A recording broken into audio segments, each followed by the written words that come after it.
আমাদেরকে কি বাইনারি যোগগুলো সম্পাদন করতে হবে, ঠিক আছে? বাইনারি যোগ, আচ্ছা, বাইনারি যোগের 4টি মৌলিক পদ্ধতি আছে। বাইনারি যোগের 4টি মৌলিক পদ্ধতি, যেগুলোর সাহায্যে আমরা বড় বড় যে বাইনারি যোগগুলো আছে ওগুলো সমাধান করতে পারবো, ঠিক আছে? এই 4টি আমাদের জন্য খুবই গুরুত্বপূর্ণ, কারণ এই 4টি ব্যতীত আমরা বাইনারি যোগ বুঝবো না, ঠিক আছে?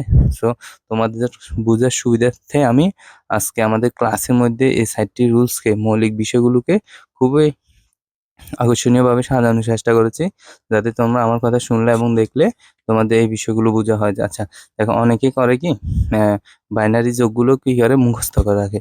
এখানে মুখস্থ করার কিছু নেই, আমরা ছোটবেলা থেকে যেভাবে শিখেছি ওইভাবেই বলার চেষ্টা করব। ছোটবেলার মতো, অর্থাৎ ওই যে আমরা প্রাইমারিতে যেভাবে শিখেছি বা হাই স্কুলে যেভাবে শিখেছি, এই যোগগুলো আমরা একইভাবে বলার চেষ্টা করবো। এখানে ভিন্ন কিছুই নেই, শুধু কিছু সিস্টেম আছে। বাইনারির হচ্ছে কি সিস্টেম, এই সিস্টেম মেনে আমাদেরকে এই যোগগুলো করতে হবে। আচ্ছা, দেখো, আমরা অঙ্কে আসি। প্রথমটি হচ্ছে কি জিরো জিরো। আচ্ছা, আমরা আগে যেভাবে বলতাম ওইভাবে বলো। শূন্য শূন্য যোগ করলে আমাদের কি হয়? অবশ্যই শূন্য হবে। শূন্য শূন্য ইকুয়াল কি শূন্য হবে, ঠিক আছে? দ্বিতীয়টি হচ্ছে, দেখো, 0 আর 1, শূন্য আর কি 1, 0 1 0 1, অর্থাৎ শূন্য আর একে যোগ করলে আমরা কত জানি? শূন্য আর একে 1 হয়, ঠিক আছে? শূন্য আর একে কত হয়?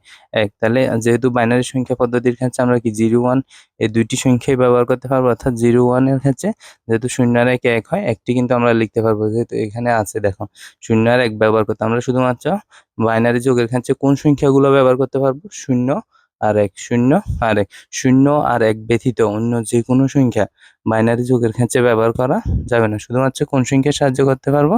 শূন্য আর 1 এর সাহায্যে। সকল যোগ, সমস্ত যুক্তিমূলক যে সমাধানগুলো, সবগুলো আমাকে 0 আর 1 এর মধ্যে থেকেই করতে হবে, ঠিক আছে? তারপর তৃতীয়টি দেখো, তৃতীয়টা হচ্ছে 1 0। এখন 1 এটা উপরে চলে গেছে আর 0টা নিচে। একই শূন্য আর একে যোগ করলে আমরা জানি যে 1 হয়, একটা লিখতে পারবো, তাহলে 1 বসে গেছে, ঠিক আছে? তারপর শেষেরটার মধ্যে কিছু বুঝার বিষয় আছে। দেখো, শেষেরটা আমরা কি, আমরা আমরা আমাদের, আচ্ছা, আমি তোমাদেরকে বুঝিয়ে বলি। আমরা যে আমাদের প্রাত্যহিক জীবনে যে যোগগুলো আমরা করি, এগুলো হচ্ছে ডেসিমাল যোগ।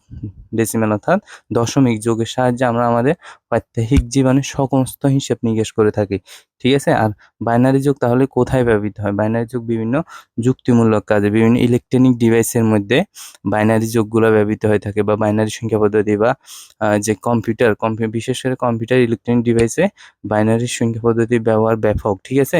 কম্পিউটার সকল গাণিতিক কাজ এই বাইনারি সংখ্যা 1 আর 0 সাহায্যে সমাধান করে থাকে, ঠিক আছে? আচ্ছা, এই যে শেষ যোগটি হচ্ছে কি 1 + 1, 1 + 1। এটি অনেকে আমরা মুখস্থ করে রাখি যে একে একে যোগ করলে বাইনারি সংখ্যা পদ্ধতির ক্ষেত্রে 10 হয়।